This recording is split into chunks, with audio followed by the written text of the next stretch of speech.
Endi uylanmoqchi bo'lib turgan akalarimiz uchun 56 kvadratdan iborat bir xonali xonadonni bo'm-bo'sh korobkadan tayyor planirovka holatga olib kelganimizni sharhlab o'taman. Kiraverish qismimizga yaqinlashamiz. To'g'ri 25 ga 2 metrli joyi aynan yo'lak uchun ajratganmiz.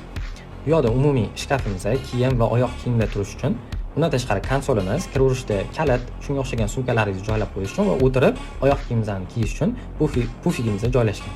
Va ko'chaga chiqishdan oldin o'zimizni ko'rib chiqib ketish uchun oynamizni ham joylashtirganmiz. Kiraverishda to'g'rida 230 ga va 235 joyga umumiy hojatxona va yuvinish xonasini bitta qilib joylashtirganmiz. Va kiraverishda o'ng qo'lda unitazimizning tepasida nishamiz bor, uni tepasida shkafimiz bor, ya'ni kimyoviy vositalarni saqlash uchun.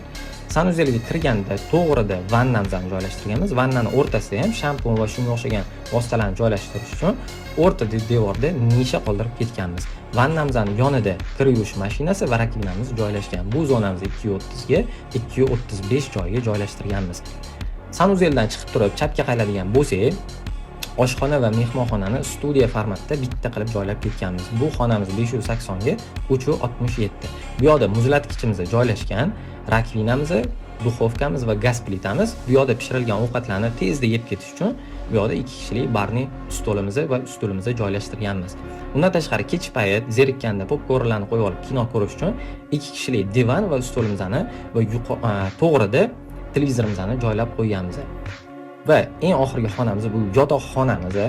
Yotoqxonamiz to'g'ri 65 ga 295 xonaga joylashtirganmiz. Kiraverishda o'ng qo'lda shkaflarimiz bor va bu yoqda bo'yanish zonamiz, umumiy kravatimiz va yonimizda tumbamizni joylashtirganmiz va balkon qismimiz 295 ga 145 joyi ajratib turib, bu yoqda kreslolarimiz, kichkina qahva stolimiz va gulimizni joylaganmiz. Ya'ni bemalol kech payt tabiatga qarab turib tafakkur qilish uchun.